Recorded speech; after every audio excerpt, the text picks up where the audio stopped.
नमस्कार किसान भाइयों, द कृषि चौपाल में आपका एक बार फिर से स्वागत है। सरसों के बाजार में क्यों बन रहे हैं बड़ी तेजी के आसार, इसको जानने के लिए हमें पिछले एक सप्ताह के बाजार की चाल को देखना बहुत जरूरी है। सरसों का बाजार पिछले कई दिनों से कितनी तेजी के साथ ट्रेंड कर रहा है और साथ ही आने वाले दिनों में सरसों के बाजार की मांग कितनी रहने वाली है और मांग के मुताबिक कितनी आवक की है संभावना। ये कई ऐसी बातें हैं जिन पर सरसों का बाजार बहुत ज़्यादा निर्भर करता है। इसलिए आज हम इस वीडियो में सरसों के बाजार से जुड़ी इन बातों को जानने की कोशिश करेंगे और बताएंगे कि आने वाले दिनों में सरसों के बाजार कितनी तेजी से आगे बढ़ सकता है। यदि आप पहली बार हमारा वीडियो देख रहे हैं तो लाल रंग का बटन दबाकर चैनल को सब्सक्राइब कर लें और पास के घंटे के निशान को भी दबा लें।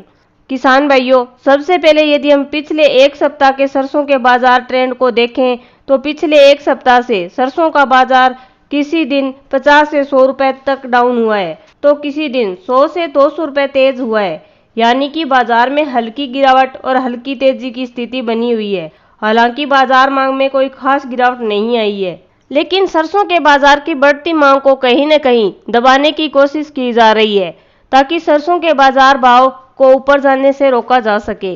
क्योंकि अब यदि सरसों के बाजार की वर्तमान स्थिति को देखा जाए तो अभी भी बाजार में सरसों की मांग तेज बनी हुई है, जिसे देखते हुए सरसों की कीमतों में गिरावट आने की कोई संभावना बनती हुई दिखाई नहीं दे रही है।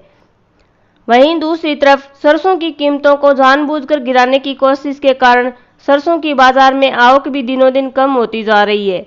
जिसके कारण बाजार मांग पर और ज़्यादा दबाव बन रहा है। वर्तमान बाजार मांग और आवक को देखते हुए आने वाले दिनों में सरसों के बाजार का ट्रेंड देखा जाए तो आने वाले दिनों में सरसों की बढ़ती बाजार मांग को रोक पाना संभव नहीं है और इसके दबाव के चलते सरसों के बाजार में बड़ी तेजी की संभावनाएं लगातार बढ़ती जा रही है, क्योंकि बाजार में सरसों की आवक बहुत कम हो गई है और आने वाले दिनों में भी यदि बाजार की यही स्थिति रहती है तो सरसों का बाजार 500 से 700 रुपए तक की तेजी के साथ कारोबार कर सकता है। इसलिए आप लगातार सरसों के बाजार पर नज़र बनाए रखें। हम भी आपको आने वाले दिनों में सरसों के बाजार का ताज़ा अपडेट समय समय पर देते रहने की कोशिश करते रहेंगे।